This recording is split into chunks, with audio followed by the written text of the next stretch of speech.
IQ level နှိမ့်တဲ့သူတွေက population အရကြည့်မယ်ဆိုရင်အရေးအတွက်များနေတယ်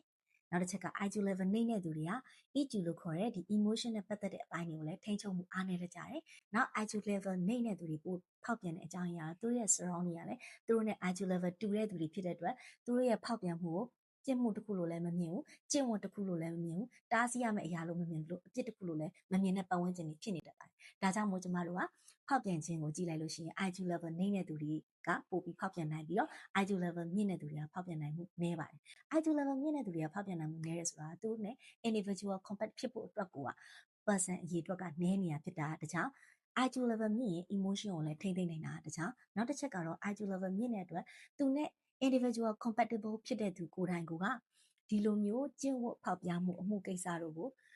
လက်ခံမှုအတွက်ခက်ခဲနိုင်တဲ့ level တစ်ခုမှရှိနေလို့ပဲဖြစ်ပါတယ်ဒီဗီဒီယိုလေးကိုကြည့်ရှုပြီးပြီဆိုရင်တော့ကိုယ့်ရဲ့ဘေးနာ partner က IQ level မြင့်နေရဆိုရင်တော့စိတ်ချလက်ချနဲ့နေထိုင်လို့ရတယ်လို့ပဲအကြံပေးချင်ပါတယ်